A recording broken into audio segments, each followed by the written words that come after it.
Hello, welcome back to Vidyanadi. എൻ്റെ ഒരു അടുത്ത വീഡിയോയിലേക്ക് എല്ലാവർക്കും സ്വാഗതം. ഇത് വിശാല സമതല ഭൂവിൽ എന്നുള്ള നമ്മുടെ ചാപ്റ്ററിൻ്റെ രണ്ടാമത്തെ പാർട്ടാണ്. അതാണ് നമ്മളിപ്പോൾ ഡിസ്കസ് ചെയ്യാൻ പോകുന്നത്. അതിന് മുന്നേ എൻ്റെ വീഡിയോ ആദ്യമായിട്ടാണ് കാണുന്നതെങ്കിൽ ഇഷ്ടപ്പെടുന്നുണ്ടെങ്കിൽ ലൈക്ക് ചെയ്യുക, കമൻറ്റ് ചെയ്യുക, സബ്സ്ക്രൈബ് ചെയ്യുക.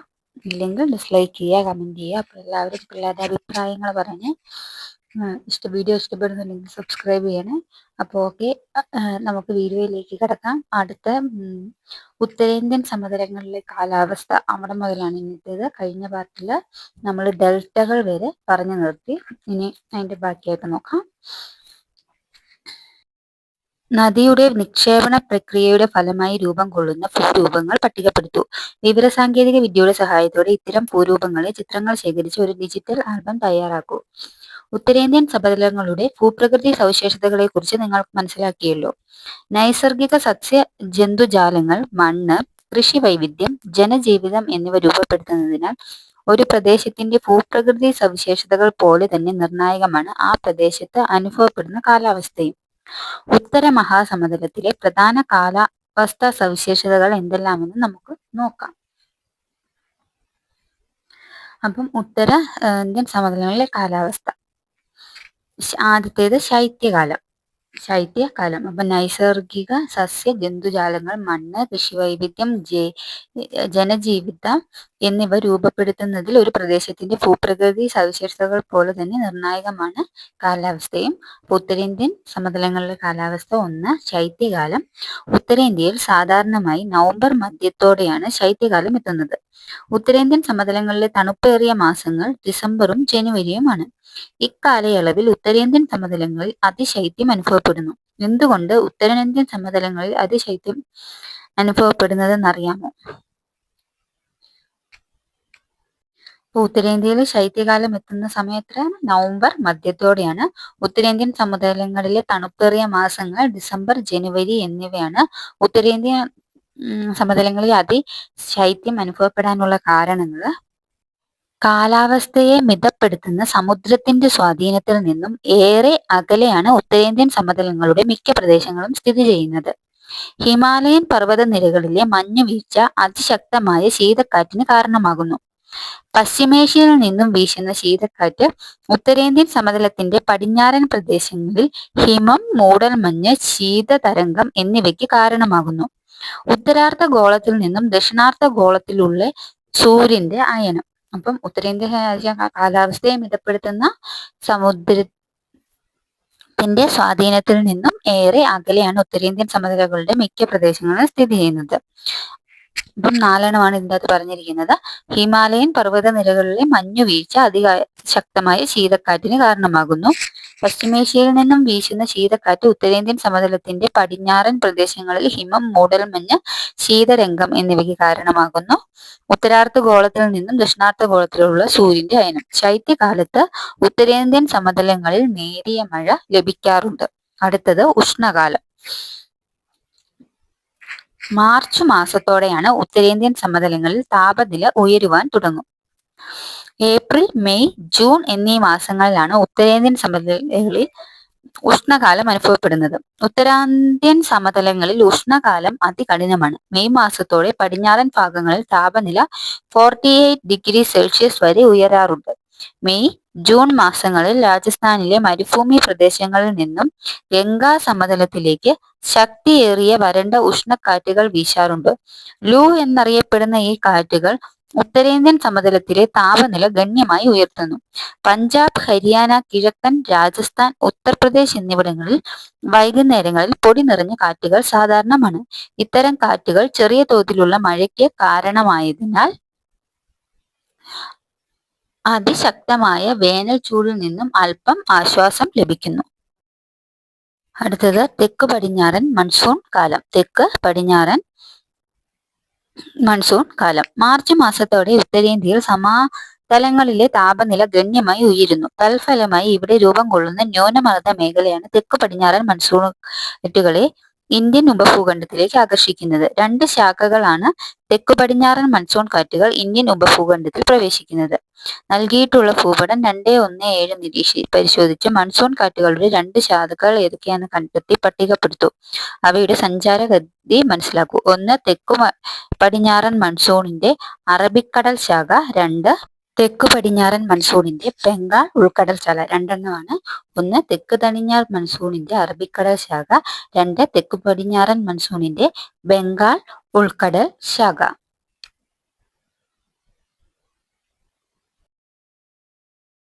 ഇതാണ് ഇന്ത്യൻ തെക്കു പടിഞ്ഞാറൻ മൺസൂൺ കാറ്റുകൾ. ഇതിന്റെ സൂചിക തെക്കു പടിഞ്ഞാറൻ മൺസൂണുകൾ, പർവ്വതനിരകൾ, മഞ്ഞ കാണിക്കുന്നത് ഉത്തരേന്ത്യൻ സമതലം. ഇങ്ങനെയാണ്. അപ്പൊ ഇത് നിരീക്ഷിക്കാനാ പറഞ്ഞ് നിങ്ങളൊന്ന് നിരീക്ഷിച്ചു നോക്കൂ.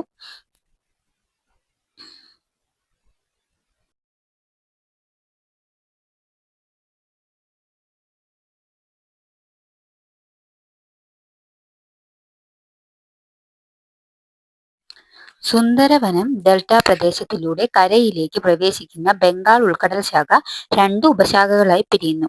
ഒന്ന്, കിഴക്കൻ ദിശയിൽ ബ്രഹ്മപുത്ര സമതലത്തിൽ പ്രവേശിച്ച് വൻതോതിൽ മഴ നൽകുന്നു.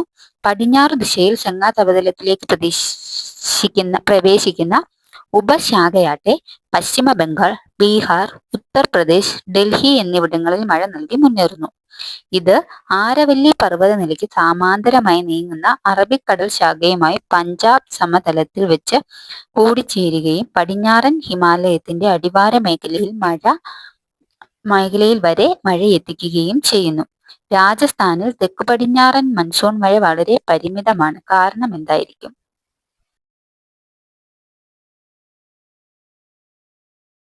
ജൂൺ മുതൽ സെപ്റ്റംബർ വരെ നീളുന്ന തെക്കു പടിഞ്ഞാറൻ മൺസൂൺ കാലമാണ് ഉത്തരേന്ത്യൻ സമതല പ്രദേശത്തെ പ്രധാന മഴക്കാലം. വടക്ക് കിഴക്കൻ മൺസൂൺ കാലം. സൂര്യന്റെ ദക്ഷിണാർദ്ധഗോളത്തിലേക്കുള്ള അയനം മൂലം ഉത്തരേന്ത്യൻ സമതലത്തിൽ നിന്നും നിലനിന്നിരുന്ന ന്യൂനമർദ്ദ മേഖല ക്രമേണ തെക്കോട്ട് പിൻവാങ്ങുന്നു. മൺസൂണിന്റെ പിൻവാങ്ങൽ കാലം എന്ന് വിശേഷിപ്പിക്കുന്ന ഈ കാലത്ത് ഉത്തരേന്ത്യൻ സമതല പ്രദേശത്ത് ഉച്ചമർദ്ദ മേഖലകൾ രൂപപ്പെടുകയും ഇവിടെ നിന്ന് ഇന്ത്യൻ മഹാസമുദ്രത്തിലേക്ക് കാറ്റ് വീശുകയും ചെയ്യുന്നു. ഈർപ്പരഹിതമായ ഈ കാറ്റ് വടക്ക് കിഴക്ക് ദിശയിൽ നിന്നുമായതിനാലാണ് ഈ കാലത്തെ വടക്കു കിഴക്കൻ മൺസൂൺ കാലം എന്ന് വിളിക്കുന്നത്. ഉത്തരേന്ത്യൻ സമതല പ്രദേശത്ത് പൊതുവെ വരണ്ട കാലാവസ്ഥ അനുഭവപ്പെടുന്ന ഈ കാലയളവിലെ ഉയർന്ന അന്തരീക്ഷ ആർദ്രതയും ഉയർന്ന താപനിലയും ദിനാവസ്ഥയെ കൂടുതൽ ദുസ്സഹമാക്കുന്നു. ഈ പ്രതിഭാസത്തെ ഒക്ടോബർ ചൂട് എന്നാണ് വിശേഷിപ്പിക്കുന്നത്. നൽകിയിട്ടുള്ള ഭൂപടത്തിൽ 2.1.8 സഹായത്തോടെ ഒക്ടോബർ നവംബർ മാസങ്ങളിൽ വീശുന്ന കാറ്റുകളുടെ സഞ്ചാരഗതി ഇന്ത്യയുടെ ഭൂപടരേഖയിൽ വരച്ചു ചേർത്ത് എന്റെ ഭൂപടരേഖ മൈയോൺ അറ്റ്ലസ് ഉൾപ്പെടുത്തുന്നു. ഇതാണ് ഇന്ത്യൻ വടക്ക് കിഴക്കൻ മൺസൂൺ കാറ്റുകളും അതിന്റെ സൂചികയും കൊടുത്തിട്ടുണ്ട്.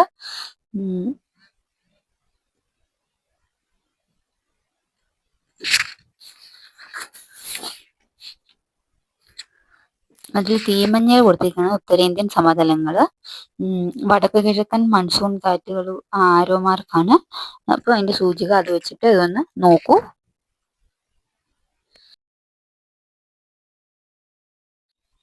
ഉത്തരേന്ത്യൻ സമതലങ്ങളിലെ നൈസർഗിക സസ്യജാലങ്ങൾ. ഉത്തരേന്ത്യൻ സമതലങ്ങളിലെ നൈസർഗിക സസ്യജാലങ്ങൾക്കും ഏറെ വൈവിധ്യമുണ്ട്. ഭൂപ്രകൃതി, കാലാവസ്ഥ, മണ്ണിന്റെ സ്വഭാവം എന്നീ ഘടകങ്ങളാണ് നൈസർഗിക സസ്യജാലങ്ങളിലെ ഈ വൈവിധ്യത്തിന് കാരണം. മനുഷ്യന്റെ ഇടപെടലുകളില്ലാതെ ദീർഘകാലം ഒരു പ്രദേശത്തെ മണ്ണിനെയും കാലാവസ്ഥയെയും മാത്രം അനുകൂല ഘടകങ്ങളാക്കി വളരുന്ന സസ്യങ്ങളാണ് നൈസർഗിക സസ്യജാലങ്ങൾ എന്നറിയപ്പെടുന്നത്. ഉത്തരേന്ത്യൻ സമതലങ്ങളിൽ പൊതുവെ കാണപ്പെടുന്ന നൈസർഗിക സസ്യജാലങ്ങളാണ് ചുവടെ കൊടുത്തിട്ടുള്ളത്. 1. ഉഷ്ണമേഖല ഇലപൊഴിയും വനങ്ങൾ. 2. ഉഷ്ണമേഖല മുൾക്കാടുകൾ. 3. ചതുപ്പ് നീല വനങ്ങൾ. ഉഷ്ണമേഖല ഇലപൊഴിയും വനങ്ങളെ രണ്ടായി തിരിക്കാം. 1. വരണ്ട ഇലപൊഴിയും കാടുകൾ. 2. ആർദ്ര ഇലപൊഴിയും കാടുകൾ. 70 സെന്റിമീറ്ററിനും 100 സെന്റിമീറ്ററിനും ഇടയിൽ വാർഷിക മഴ ലഭിക്കുന്ന പ്രദേശങ്ങളിലാണ് വരണ്ട ഇലപൊഴിയും കാടുകൾ കാണപ്പെടുന്നത്. വരണ്ട അന്തരീക്ഷത്തിൽ ഏകദേശം 6 മുതൽ 8 ആഴ്ച വരെയുള്ള ഈ സസ്യങ്ങൾ ഇലപൊഴിക്കുന്നു. ഉത്തർപ്രദേശിലെ സമതലങ്ങളിലും ബീഹാറിലും വരണ്ട ഇലപൊഴിയും വനങ്ങൾ കാണപ്പെടുന്നു. 100 സെന്റിമീറ്ററിനും 200 സെന്റിമീറ്ററിനും ഇടയിൽ വാർഷിക മഴ ലഭിക്കുന്ന ടെറായി ബാബർ മേഖല ഉൾപ്പെടുന്ന സിവാലിക് താഴ്വര, ഒഡീഷയിലെയും പശ്ചിമ ബംഗാളിലെയും ചില ഭാഗങ്ങൾ എന്നിവിടങ്ങളിലാണ് ആർദ്ര ഇലപൊഴിയും കാടുകൾ കാണപ്പെടുന്നത്. തെക്ക് സാൽ, ശിഷാം, മഹുവ, നെല്ലി, ചന്ദനം എന്നിവ ഉഷ്ണമേഖലാ ഇലപൊഴിയും വനങ്ങൾ കാണപ്പെടുന്ന ചില സസ്യവർഗ്ഗങ്ങളാണ്. ഉത്തരേന്ത്യൻ സമതലങ്ങളിൽ താരതമ്യേന മഴ കൂടുതൽ ലഭിക്കുന്ന പ്രദേശങ്ങളിൽ തെക്കും മറ്റു വൃക്ഷങ്ങളും അവയ്ക്കിടയിൽ പുൽമേടുകളും കാണപ്പെടുന്നു. അതുമൂലം ഒരു മൈതാന ദൃശ്യം ഈ വനപ്രദേശങ്ങൾക്ക് കൈവരുന്നു. വരൾച്ചാ കാലത്തിന്റെ തുടക്കത്തിൽ മരങ്ങളെല്ലാം പൂർണ്ണമായും ഇലകൾ പൊഴിക്കുന്നു. തൽഫലമായി ഈ വനങ്ങൾ മരങ്ങൾ എഴുന്നു നിൽക്കുന്ന പുൽമേടുകളുമായി മാറുന്നു. മഴക്കുറവും കന്നുകാലി മേയ്ക്കലിന്റെ വർധനവും കാരണം ഉത്തരേന്ത്യൻ സമതലത്തിന്റെ പടിഞ്ഞാറ് ഭാഗങ്ങളിൽ സസ്യജാലങ്ങൾ വളരെ ശുഷ്കമാണ്. തെക്കുപടിഞ്ഞാറൻ പഞ്ചാബിലെ അർദ്ധ വരണ്ട പ്രദേശങ്ങളിലും പടിഞ്ഞാറൻ ഹരിയാന, രാജസ്ഥാൻ എന്നിവിടങ്ങളിലും ഉഷ്ണ മേഖലാ കാടുകൾ കാണപ്പെടാറുണ്ട്. വൈവിധ്യമാർന്ന പുല്ലുകളും കുറ്റിച്ചെടികളും നിറഞ്ഞതാണ്. ഉഷ്ണമേഖല മുൾക്കാടുകൾ ബാബൂൾ, ബർ, വന്യ, ഈന്തപ്പനകൾ, ഗയർ, വേപ്പ്, കൈജ്രി, പലാസ് തുടങ്ങിയവയാണ് പ്രധാന സസ്യവർഗ്ഗങ്ങൾ. 2 മീറ്റർ ഉയരത്തിൽ വരെ വളരുന്ന ടസോക്കി എന്ന പുല്ല് വിഭാഗങ്ങളും അടിക്കടായി ചിലയിടങ്ങളിൽ കാണപ്പെടുന്നു. ചിത്രം 2 ഉഷ്ണമേഖല വരണ്ട ഇലപൊഴിയും കാടുകൾ, ഉഷ്ണമേഖല മുൾക്കാടുകളും. രാജസ്ഥാനിലെ വിശാലമായ ഉപ്പുപാടങ്ങൾ, ശുദ്ധജല തടാകങ്ങൾ, ഗംഗാ സമതലത്തിലെ ശുദ്ധജല ചതുപ്പുകൾ, ബ്രഹ്മപുത്ര നദിയുടെ പ്രളയ സമതലങ്ങൾ, സുന്ദർബൻ കാണപ്പെടുന്ന സ്വാഭാവിക സസ്യജാലങ്ങളാണ് ചതുപ്പ് നിലവനങ്ങൾ. പശ്ചിമബംഗാൾ സംഘതലത്തിന്റെ ചതുപ്പ് നിറഞ്ഞ അതിവിശാലമായ ഡെൽറ്റ പ്രദേശമാണ് സുന്ദർബൻ. ഇവിടെ നിബിഡമായി കാണപ്പെടുന്ന സ്വാഭാവിക സസ്യജാലങ്ങളാണ് കണ്ടൽക്കാടുകൾ. റോയൽ ബംഗാൾ കടുവകളുടെ സങ്കേതം കൂടിയാണ് സുന്ദർബൻ. ചതുപ്പ് നിലവനങ്ങൾ, അതിന്റെ ചിത്രമാണ് ഈ കൊടുത്തേക്കുന്നത്. മത്സ്യങ്ങൾ ഉൾപ്പെടെ നിരവധി ജലജീവിതങ്ങൾക്ക് കണ്ടൽ സസ്യങ്ങളുടെ വേരുകൾ സജീവ ആവാസ വ്യവസ്ഥ പ്രദാനം ചെയ്യുന്നു. വൈവിധ്യമാർന്ന പക്ഷികളുടെ അഭയകേന്ദ്രം കൂടിയാണ് ഈ കണ്ടൽ കാടുകൾ. സുന്ദരി എന്ന ഇനം കണ്ടൽ ചെടികൾ സുന്ദർബൻ ഡെൽറ്റയുടെ പ്രത്യേകതയാണ്. അറ്റ്ലസ് നിരീക്ഷിച്ച സുന്ദർബൻ ഡെൽറ്റ പ്രദേശത്തിന്റെ പ്രധാനം കണ്ടെത്തും. കണ്ടൽ കാടുകളുടെ സവിശേഷതകളെക്കുറിച്ച് വിവരസാങ്കേതിക വിദ്യയുടെ സഹായത്തോടെ ഒരു ചരിത്ര വിവരണം തയ്യാറാക്കൂ. സുന്ദർബൻ ഡെൽറ്റ പ്രദേശവും സൂസർബൻ ഡെൽറ്റ പ്രദേശത്തിന്റെ ഉപഗ്രഹ ചിത്രം സുന്ദരി കണ്ടൽ, ചിത്രം 2.23. ഇത് മൂന്നുമാണ് കൊടുത്തേക്കുന്നത്. പിക്ചർ ഇന്ത്യ നൈസർഗിക സസ്യജാലങ്ങളിൽ കാണപ്പെടുന്നതാണ്. ചിത്രം ഒന്ന് നിരീക്ഷിച്ചു വെച്ചോളുക. സൂചികകളുടെ അടിസ്ഥാനത്തിൽ ഒന്ന് നിരീക്ഷിച്ചോളൂ.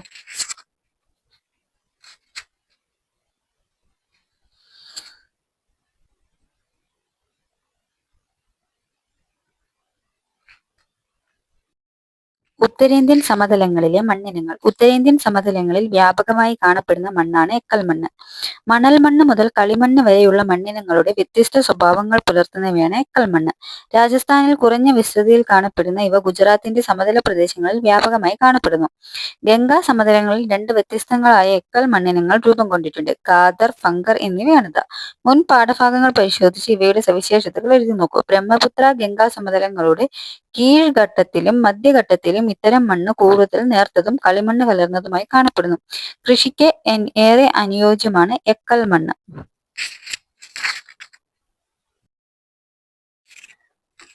മധ്യഗംഗാ സമതലത്തിന്റെ തെക്കൻ ഭാഗങ്ങളിലായി ചെമ്മണ്ണ് കാണപ്പെടുന്നു. ഇരുമ്പിന്റെ സാന്നിധ്യമാണ് ഈ മണ്ണിന് ചുവപ്പ് നിറം നൽകുന്നത്. സുന്ദർബൻ ഡെൽറ്റ പ്രദേശങ്ങളിൽ കാണപ്പെടുന്ന മണ്ണാണ് ലവണമണ്ണ്. പൊതുവെ ഈ മണ്ണിൽ ഉപ്പിന്റെ അംശം കൂടുതലാണ്.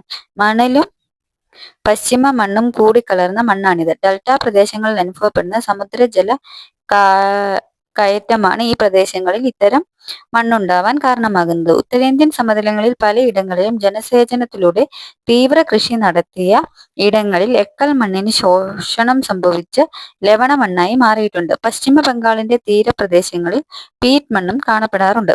ഉത്തരേന്ത്യൻ സമതലത്തിന്റെ പടിഞ്ഞാറൻ രാജസ്ഥാൻ ഉൾപ്പെടുന്ന പ്രദേശങ്ങളിൽ വ്യാപകമായി കാണപ്പെടുന്ന മണ്ണാണ് വരണ്ട മണ്ണ്. ഘടനാപരമായി മണൽ രൂപവും ലവണത്വ സ്വഭാവവുമുള്ള ഈ മണ്ണിൽ ജൈവാംശവും ജലാംശവും വളരെ കുറവായിരിക്കും. അതിനാൽ ഈ മണ്ണിൽ സസ്യവളർച്ചയ്ക്ക് ജലസേചനം അനിവാര്യമാണ്. നൽകിയിട്ടുള്ള ഭൂപടം വിശകലനം ചെയ്ത് ഉത്തരേന്ത്യൻ സമതലങ്ങളിലെ വ്യത്യസ്തയിനം മണ്ണുകൾ വിതരണക്രമം പട്ടികപ്പെടുത്തു. ഏതൊക്കെയാണ്? 1 എക്കൽ മണ്ണ്, 2 ചെമ്മണ്ണ്, 3 പീറ്റ് മണ്ണ്, 4 ലവണ മണ്ണ്, 5 വരണ്ട മണ്ണ്. ഏതൊക്കെയാണ്? എക്കൽ മണ്ണ്, ചെമ്മണ്ണ്, വിധിപ്പെടാത്ത 3 പീറ്റ് മണ്ണ്, ലവണ മണ്ണ്, വരണ്ട മണ്ണ്. ഈ ചിത്രം നിങ്ങളൊന്ന് നിരീക്ഷിച്ചു വെച്ചോളൂ.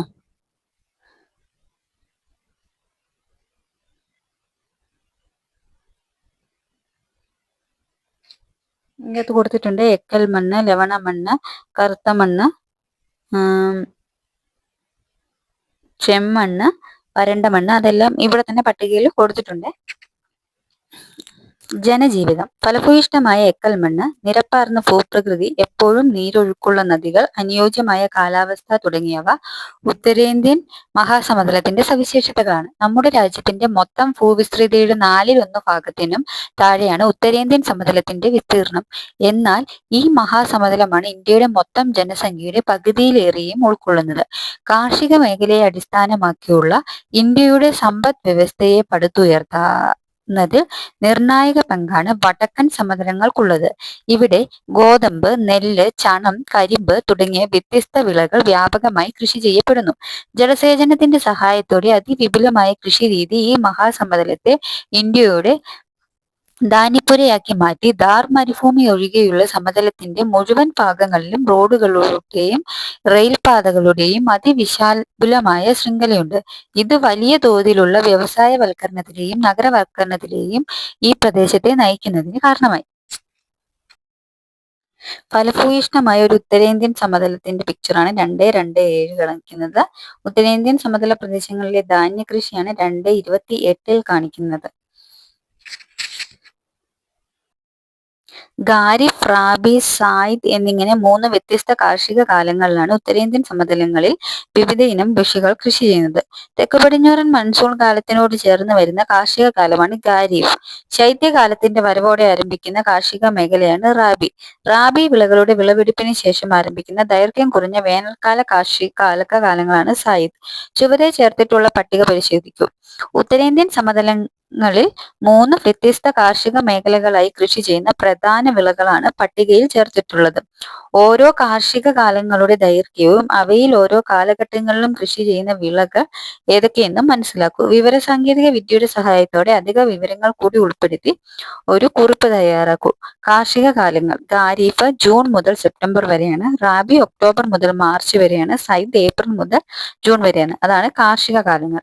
അതിലെ കാർഷിക കാലങ്ങളിലെ പ്രധാന വിളകൾ ഖാരിഫില് ഉഷ്ണമേഖലാ വിളകളായ നെല്ല്, പരുത്തി, ചണം, ബജ്റ, തുവര മുതലായവ. റാബി കാർഷിക കാലമായാലും മിതോഷ്ണകാലമാണ്. ഉപോഷ്ണ വിളകളായ ഗോതമ്പ്, പയറുവർഗ്ഗങ്ങൾ, കടുക് വർഗ്ഗങ്ങൾ, ബാർലി മുതലായവ. സായിദ് ഏപ്രിൽ മുതൽ ജൂൺ വരെ. പച്ചക്കറി, പഴങ്ങൾ, കാലിത്തീറ്റ മുതലായവ. ഉത്തരേന്ത്യൻ സമതലങ്ങളിൽ കൃഷി ചെയ്യുന്ന പ്രധാന വിളകൾ ഏതൊക്കെയാണെന്ന് മനസ്സിലാക്കിയല്ലോ. ഉത്തരേന്ത്യൻ സമതലങ്ങളിൽ ഉടനീളം ഈ വിളകളെല്ലാം കൃഷി ചെയ്യപ്പെടുന്നില്ല. പ്രാദേശികമായി ഈ വിളകളുടെ വിതരണവും കൃഷിരീതിയിലും വ്യത്യസ്തങ്ങൾ ഏറെയാണ്. ഉത്തര മഹാസമതലം എന്ന ഈ ഭൂപ്രകൃതി വിഭാഗത്തിന്റെ വ്യാപ്തി, അതിന്റെ കിടപ്പ്, അത് രൂപം കൊണ്ട പ്രക്രിയകൾ എന്നിവയെക്കുറിച്ച് നിങ്ങൾ സാമാന്യ ധാരണ നേടിക്കഴിഞ്ഞു. ജലസമൃദ്ധി കൊണ്ടും ഫലസമൃദ്ധി കൊണ്ടും സവിശേഷമായ ഈ ഭൂപ്രകൃതിക്ക് ഇന്ത്യയിലെ സംസ്കാരം രൂപപ്പെടുത്തുന്നതിൽ ഗണ്യമായ പങ്കുണ്ട്. രാജ്യത്തിന്റെ കാർഷിക സമ്പദ് വ്യവസ്ഥയുടെ നട്ടെല്ലായി നിലകൊള്ളുന്നതിലൂടെ ഭക്ഷ്യസുരക്ഷ എന്ന സുപ്രധാനമായ ഉത്തരവാദിത്തമാണ് ഈ ഭൂപ്രകൃതി വിഭാഗം ഏറ്റെടുക്കുന്നത്. സമതലമേകുന്ന സഞ്ചാര വിനിമയ സൗകര്യങ്ങൾ സഹസ്രാബ്ദങ്ങൾ മുമ്പ് മുതൽക്കേ ജനങ്ങളുടെ വ്യാപനത്തിനും ഇടപഴകലിനും കളമൊരുക്കിയിട്ടുണ്ട്. അതിലൂടെ രൂപപ്പെട്ട മിശ്ര ബഹുസ്വര സംസ്കാരമാണ് ഇന്നത്തെ ഇന്ത്യയുടെ ശക്തിയും സൗന്ദര്യവും. അപ്പൊ ഇത്രയാണ് വിശാല സമതല ഭൂമി എന്ന് പറഞ്ഞ ആ ചാപ്റ്റർ. ഇതിൽ തുടർ പ്രവർത്തനങ്ങളുണ്ട്. ചുമ്മാ അതിന്റെ ആൻസർ ഒക്കെ കിട്ടുന്നുണ്ടോ എന്നൊന്ന് നോക്കിക്കോണു കേട്ടോ. അപ്പൊ ഇത്രയാണ്. എല്ലാം മനസ്സിലായെന്ന് വിചാരിക്കുന്നു. എൻ്റെ ക്ലാസ് ഉപകാരപ്രദമാണ്. ഇതൊക്കെ ഇമ്പോർട്ടൻറ്റ് ചാപ്റ്റേഴ്സ് ആട്ടോ. വലിയ കാര്യമായിട്ട് പഠിക്കാനുണ്ടോ എന്ന് ചോദിച്ചാൽ ഇല്ല താനും. എന്നാൽ ഇതിൻ്റെ അകത്തുനിന്നൊക്കെ ക്വസ്റ്റ്യൻസ് വരുന്നുണ്ട്. നിങ്ങൾ മനസ്സിരുത്തി വായിച്ച് അല്ലെങ്കിൽ ഈ വീഡിയോ ഒന്ന് കേട്ടാൽ നിങ്ങൾക്ക് ഇതിൻ്റെയൊക്കെ ആൻസർ എഴുതാൻ പറ്റും. നിങ്ങൾ ശ്രമിച്ചു നോക്കൂ. അപ്പോൾ അടുത്ത വീഡിയോ ആയിട്ട് കാണാം. Thank you all.